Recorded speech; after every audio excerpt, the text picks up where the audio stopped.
তুমি আজ অবধি এই মানুষটাকে ভুলতে পারোনি, কখনোই ভুলতে পারোনি। সবসময় তোমার মাথার মধ্যে ঘুরতেই থাকে, তুমি যতই চেষ্টা করো তারপরেও তুমি এই মানুষটাকে ভুলতে পারো না। দেখতে গেলে তোমার সাথে এই মানুষটার সম্পর্ক খুব একটা স্ট্রং কিন্তু ছিল না। তোমরা হয়তো সামনাসামনি দেখাও করনি, খুব কম কথাবার্তা হয়েছে, মেসেজেই বেশিরভাগ কথা হতো, কিন্তু তারপরে এই মানুষটা চলে যাওয়ার পরে তুমি একে আজ পর্যন্ত ভুলতে পারোনি। কেন হয় এরকম? কেন হচ্ছে? এটা কি কোনো স্পেশাল কানেকশন? এটা কি তোমার কোনো পাস্ট লাইফের কানেকশন, সোলমেট কানেকশন? কেন এই মানুষটাকে তোমার বারবার মনে পড়ে? এই বিষয়ে অনেক লোকেরাই আমাকে মেসেজ করে, কিন্তু আজকে আমি তোমাদের একটা গল্প শোনাবো, খুব ইন্টারেস্টিং একটা গল্প, একটা রিয়েল স্টোরি। কিন্তু এই গল্পটার কোনো শেষ নেই, শেষটা তোমরা ডিসাইড করবে যে কেন এরকম হয়তো হয়েছিল। কিন্তু আমি নিজের একটা পারসেপশন বলবো, আমার মতে আমার যেটা মনে হয়েছে সেটা তোমাদের সাথে শেয়ার করবো। আর এই গল্পটা খুব ইম্পর্টেন্ট, কেন কি এই গল্পটা হয়তো তোমাদের নয়, কিন্তু এই গল্পটা অনেকটা সিমিলার। মানে তোমাদের লাইফে এরকম প্রচুর লোকেরা আছে যারা আমাকে এই বিষয় নিয়ে মেসেজ করে, তাদের লাইফে এরকম ঘটনা ঘটে আর তারা অনেক কিছু ভেবে বসে। তো আজকের এই গল্পটা খুব ইম্পর্ট্যান্ট, তাই এই ভিডিওটাকে তোমরা অবশ্যই এন্ড অবধি দেখো। আশা করছি তোমাদের এই গল্পটাও ভালো লাগবে আর তোমরা এখান থেকে অনেক কিছু শিখতে পারবে। নমস্কার, আমি সুমন্ত, আর আজ রাতে তোমাদের সাথে সুমন্ত থাকবে। বেশি কিছু করতে হবে না, জাস্ট হেডফোনটা নিজের কানে লাগিয়ে নাও আর এই গল্পটা মন দিয়ে শোনো। আশা করছি তোমাদের ভালো লাগবে। তো চলো আর সময় নষ্ট না করে আজকের এই গল্পটা শুরু করা যাক।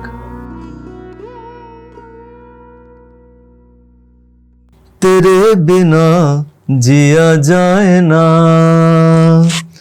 ও তেরে বিনা जिया जाए ना, बिन तेरे तेरे बिन साजना, सांसों में सांस आए ना, हो तेरे बिना जिया जाए ना, ओ तेरे बिना जिया जाए ना। এরকম হয় তাই না? অনেক সময় এরকম হয়, একটা মানুষকে ছাড়া তোমার ভালোই লাগে না, তুমি চাও যাতে সেই মানুষটা তোমার আশেপাশে থাকে, তুমি ওকে মিস করো, কিছুতেই তাকে ভুলতেই পারো না, তাই না? এরকম হয়, কিন্তু ডিপেন্ড করছে এই সামনের মানুষটা কিরকম, সেটাও খুব ইম্পর্টেন্ট। কিন্তু সামনের মানুষটার ওরকম হতে হবে যাকে সত্যি তুমি এইভাবে ভালোবাসবে, তাই না? আজকের এই গল্পটাও একটু এরকম। একদিন খুব জোরে বৃষ্টি হচ্ছিল। এই মেয়েটা নিজের একটা বন্ধুর সাথে বৃষ্টিতে দাঁড়িয়ে পড়েছে, খুব জমজমাট হয়ে গেছে, সবাই একটা জায়গায় এসে দাঁড়িয়ে পড়েছে, অটোর অপেক্ষা করছে বাড়ি ফিরবে বলে। তখন হঠাৎ করে একটা ছেলেটাকে দেখতে বেশ সুন্দর, ছেলেটা মেয়েটার কাছে আসে, এসে বলে যে অটোর লাইন কোথায় বলতে পারবে? তখন মেয়েটা বলে যে দেখো, খুব তো জোরে বৃষ্টি হচ্ছে, সবাই এখানেই দাঁড়িয়ে পড়েছে, অটোর লাইন সেরকমভাবে আজকে হয়নি, আর অটো এখানেই আসবে। তখন ছেলেটা ভাবে যে এত ভিড়ের মধ্যে তাহলে ওকে তো অনেকটা পিছনে যেতে হবে, তো মেয়েটা বলে তুমি আমাদের সাথেই দাঁড়িয়ে পড়ো, একসাথে চলে যাব। তো যাই হোক, অটো আসে, এই দুটো মেয়ে, মানে যে মেইন মেয়েটা, যে মেইন প্রোটাগনিস্ট, ও আর ওর সাথে ওর বন্ধুটা, এই দুজন আর এই ছেলেটা, এরা একসাথে অটোতে বসে যায়। তো বসে গিয়ে তাদের মধ্যে নানান রকমের কথাবার্তা হয়, গল্প হয়, গল্পে জানতে পারে ছেলেটা এখানে থাকে, মেয়েটাও বলে যে আমি ওখানে থাকি, নানান রকমের কথাবার্তা হয়। এবার অটো থেকে নামার পরে তাদের মধ্যে একটা নাম্বার এক্সচেঞ্জ হয়। নাম্বার এক্সচেঞ্জ হওয়ার পরে তারা বাড়িতে গিয়ে একে অপরের সাথে কথাবার্তা বলা শুরু করে মেসেজে কথা বলতে বলতে 1 মাস, 2 মাস, 3 মাস, দেখতে দেখতে প্রায় বছর কেটে যায়। তাদের এই ফ্রেন্ডশিপটা চলতে থাকে। কোথাও না কোথাও গিয়ে মেয়েটার মনের ভেতরে ছেলেটার প্রতি একটা ফিলিংস আসে, একটা ট্রাস্ট, একটা বিশ্বাস আসে। মেয়েটা মন থেকে ছেলেটাকে অনেক ভালোবাসা বলতে পারো বা ফিল করতে লাগে। ভালোবাসা তো চট করে বোঝা যায় না, কিন্তু আমরা একটা মানুষের প্রতি ফিল করতে লাগি। তো সেটাই হয়তো কোথাও না কোথাও মেয়েটার হয়। তো মেয়েটা বেশ স্ট্রেট ফরওয়ার্ড, মেয়েটা ভাবে যে যখন আমি ফিল করি তখন ছেলেটাকে বলে দেওয়া উচিত। তো মেয়েটা ছেলেটাকে একদিন কথায় কথায় এটা জানায় যে ও কি ভাবে ছেলেটার প্রতি। এই কথাটা শোনার পরে ছেলেটা মেয়েটার সাথে খুব বাজে ব্যবহার করে। মানে ছেলেটা মেয়েটাকে দেখায় যে ওর স্ট্যান্ডার্ডটা কতটা হাই। মানে বেসিক্যালি বলতে পারো যে ছেলেটা এরকম দেখায় যে আমি এরকম মানে আমার যে ফ্রেন্ড সার্কেল আছে বা আমি যেরকম লাইফ লিড করি সেই লাইফটা অনেকটা হাই ফাই, ওখানে তুমি ম্যাচ করবে না। এক্স্যাক্ট ছেলেটা কি বলেছিল আমি এখানে বলতে চাই না, কিন্তু কথার মানেটা অনেকটা এরকমই ছিল। মেয়েটার খুব কষ্ট হয়, কেন কি এক সেকেন্ডে সব স্বপ্ন ভেঙে যায়। আমরা একটা মানুষের সাথে যখন দীর্ঘদিন কথা বলি, গল্প করি, অনেক কিছু তার সাথে শেয়ার করি, তখন আস্তে আস্তে আমাদের একটা বিশ্বাস তার উপরে তৈরি হতে থাকে। কিন্তু যখন সেই বিশ্বাসটা এক সেকেন্ডে ভেঙে যায় তখন খুব কষ্ট হয়। মেয়েটারও সেরকম কষ্ট হয়। মেয়েটা ডিসাইড করে যে আমি আর ছেলেটার সাথে কথা বলবো না। তাদের মধ্যে কথা বন্ধ হয়ে যায়। অনেক সময় কেটে যায়, অনেক সময় বলতে গেলে প্রায় 2.5 থেকে 3 বছর কেটে যায়। তাদের মধ্যে কিন্তু কোনো কথা হয় না, আর মেয়েটাও এখান থেকে সরে আসে। কিন্তু মেয়েটা আমাকে কলটা মেয়ে আমাকে করেছিল, এই মেয়েটা আমাকে নিজের গল্পটা যেটা বলল সেটার অ্যাকর্ডিং মেয়েটা এটা বলছে যে এই 3-3.5 বছর আমি কিন্তু ওকে সেইভাবে ভুলে যাইনি। আর এর মাঝখানে আমার লাইফেও অনেক ছেলে এসছে, কিন্তু আমি কারোর প্রতি কোনো আমার ইন্টারেস্ট ছিল না, আমার আর কোনো ইচ্ছে ছিল না, আমি জানি না কেন। অথচ এই ছেলেটার সাথে কিন্তু ওই যে অটোতে দেখা হয়েছিল বৃষ্টির দিন, তারপরে কিন্তু কোনো সময় তারা সামনাসামনি দেখা করেনি, ইভেন ফোনেও কথা বলেনি, শুধু মেসেজেই কথা হতো। কিন্তু তা সত্ত্বেও মেয়েটা বলল যে আমি ওকে ভুলতে পারিনি, আমি ওকে আর কোনোদিনও মেসেজ করিনি, কিন্তু ওকে ভুলিও নি, আর এছাড়া অন্য ছেলের প্রতিও আমার কোনো ইন্টারেস্ট আর আসেনি। এবার ঘটনাটা হচ্ছে 3 বছর বাদে, যখন ওই যে কথা বলা বন্ধ হলো, তারপরে অলমোস্ট 3টে বছর বাদে ছেলেটাই মেয়েটাকে আবার কন্ট্যাক্ট করলো, ওকে মেসেজ করলো। মেসেজ করে তাদের মধ্যে কথাবার্তা হলো। মেয়েটার লাইফ অনেকটা পাল্টে গেছিলো, ও তখন অন্য পড়াশোনার দিক থেকেও এগিয়ে গেছে, অন্য কোর্স করছিল লাইফে, চাকরি ফাকরির দিকে এগিয়ে যাচ্ছে। হঠাৎ করে ছেলেটা একদিন ওকে মেসেজ করে বলল যে কেমন আছো কি না কি, ওদের মধ্যে আবার একটু কথাবার্তা শুরু হলো। তখন ছেলেটা মেয়েটাকে বললো যে আমি তোমার সাথে দেখা করতে চাই। এত বছরেই প্রথমবার ছেলেটা বললো যে আমি দেখা করতে চাই। মেয়েটাও রাজি হয়ে গেল, কেন মেয়েটা অবভিয়াসলি ওর মনের ভেতরে ছেলেটাকে নিয়ে কিছু ছিল, ফিলিংসটা এখনও ছিল। তো তারা দেখা করার জন্য মেয়েটা সেই ভোরবেলায় 4টের সময় উঠে রেডি ফেডি হয়ে ট্রেন ধরে, যেহেতু ছেলেটা ওর থেকে অনেকটাই দূরে থাকতো, ট্রেন ধরে ওখানে যায়, গিয়ে ওর সাথে দেখা করে একটা ভালো টাইম কাটায়। ও দেখে যে ছেলেটা অনেকটা পাল্টে গেছে, একটু রোগা হয়ে গেছে, একটু ডিপ্রেস মনে হচ্ছিল ছেলেটাকে। ওর সাথে কথা বলে, গল্প করে। কিন্তু বাড়িতে আসার পরে মেয়েটা যখন বাড়িতে চলে আসে, তারপরে ছেলেটা আর ওকে কোনো মেসেজ সেরকমভাবে কিছু করে না, যেরকম হয়, মানে কোনো পাত্তা দিচ্ছে না, কিছু না। শুধু রাত্রিবেলা, যেহেতু সেদিন নিউ ইয়ার ছিল, তো রাত্রিবেলা ওকে মেসেজ করে বলে দেয় হ্যাপি নিউ ইয়ার, ভালো থেকো, এটাই। তারপর ওদের মধ্যে আবার কথাবার্তা বলা বন্ধ হয়ে যায়। তো তখন মেয়েটার একটুখানি রাগ ওঠে যে এটা কি হচ্ছে, দেখা করতে বললো, আমি গেলাম, দেখা করলাম, কিন্তু কোনো পাত্তা দিচ্ছে না সেরকম ভাবে।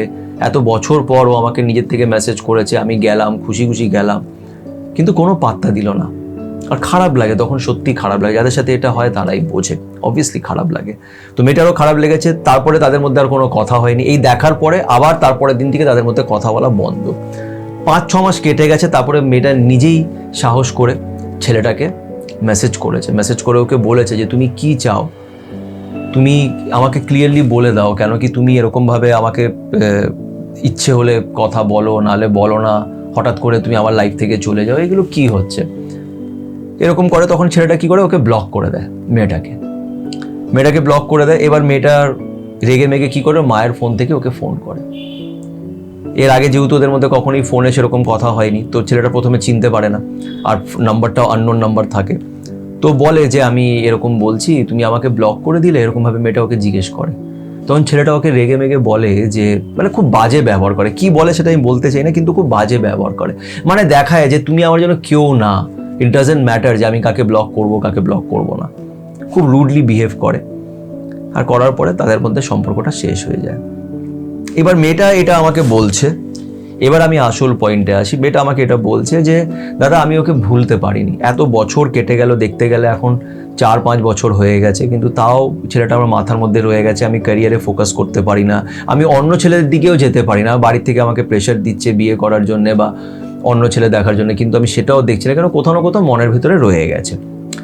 কেন এরকম হচ্ছে, কেন আমি ওকে ভুলতে পারছি না, এটা একটা প্রশ্ন এসে দাঁড়াচ্ছে। আর এরকম প্রশ্ন তোমাদের অনেকেরই আছে, কেন এরকম হচ্ছে, আর এটা কি ব্যাপার, কি হতে পারে, এটা কি কোনো soulmate connection, past life connection, কি হতে পারে? এবার এই বিষয়টা নিয়ে আমি একটুখানি তোমাদের বলতে চাই।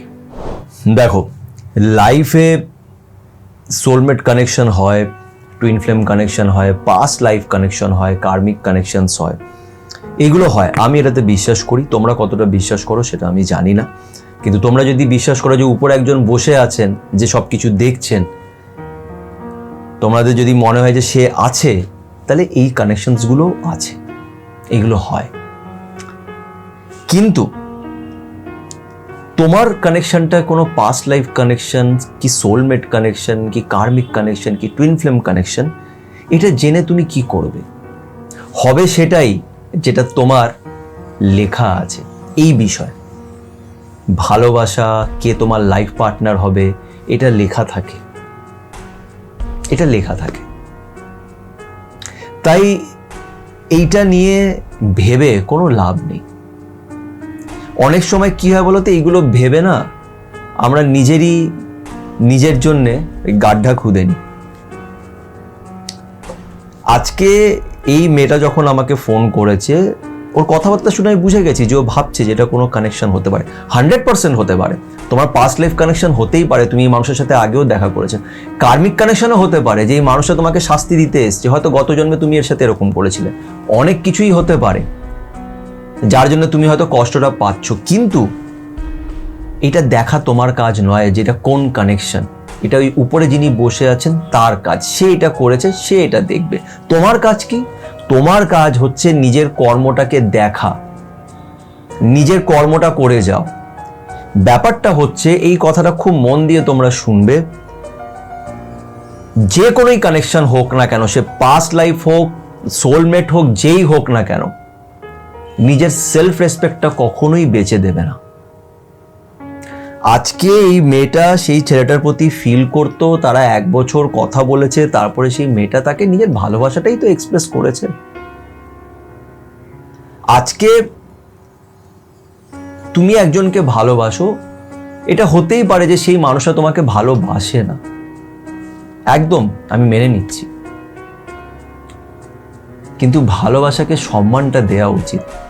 যে একটা মানুষ আমাকে ভালোবাসে, সেই সম্মানটা দেওয়া উচিত। যে ভালোবাসাকে সম্মান দিতে পারে না, রেসপেক্ট দিতে পারে না, এরকম মানুষকে কি ভালোবাসবে? কি হবে এরকম মানুষকে সোলমেট বানিয়ে? যে রেসপেক্ট করতে জানে না, যে রেসপেক্ট করতে জানে না, যে ভালোবাসার কদরটা বোঝে না, একটা মানুষের ভ্যালিউ বোঝে না, সেই মানুষটাকে আমি নিজের সাথে রেখে কি করব? কি করব? এই যে তোমরা অনেকজন আমাকে ফোন করে বলো যে দাদা ভুলতে পারছি না, আমি সারা জীবন এই মানুষটার জন্য কাটিয়ে দেবো, ওর অপেক্ষায় কাটিয়ে দেবো, এতে তোমার লস, তোমার নিজের লস, আর কারুর না। কারুর কিছু যায় আসছে না, কারুর কিচ্ছু যায় আসছে না যে তুমি কার জন্য অপেক্ষা করছো, কেন সেই মানুষটা নিজের লাইফে বেশ ভালোই আছে। বললাম না, অপেক্ষা তার জন্য করো যে ডিজার্ভ করে, যে মানুষটাই ওরকম, তার জন্য অপেক্ষা করো। এরকম মানুষের জন্য অপেক্ষা করো না যে তোমাকে ডিসরেসপেক্ট করে, যে তোমার ভ্যালুটা বোঝে না। প্লিজ এরকম করো না। তোমার এটা পাস্ট লাইফ কানেকশন না, কোন কানেকশন ডাজেন্ট ম্যাটার। এটা উপরে যিনি বসে আছেন সে দেখবে। সে যদি তোমার সোলমেট হয়, সে ঘুরে ফিরে তোমার লাইফে আসবেই, বাট এটা তোমার কাজ নয়। হয়তো তোমাদের বোঝাতে পেরেছি যেটা আমি ফিল করি। তোমরা এই পুরো গল্পটা শুনলে তোমাদের কি মতামত আমাকে অবশ্যই কমেন্ট করে জানিও। আমি সবার কমেন্ট পড়ি, কিন্তু রিপ্লাই করা হয় না, কেন অনেক কমেন্টস থাকে। কিন্তু কমেন্টস অবশ্যই করো, কেন কি তোমাদের কমেন্টস থেকে আমি অনেক কিছু শিখতে পারি। আশা করছি তোমাদের এই ভিডিওটি ভালো লেগে থাকবে, আর আমার কথাটা হয়তো তোমরা বুঝতে পেরেছো। একটা ছোট্ট রিকোয়েস্ট করব, আমার এই চ্যানেল সাথে সুমন্তকে অবশ্যই সাবস্ক্রাইব করো। তোমরা সাবস্ক্রাইব করলে আমি অনেক মোটিভেশন পাবো। আর ভালো থেকো।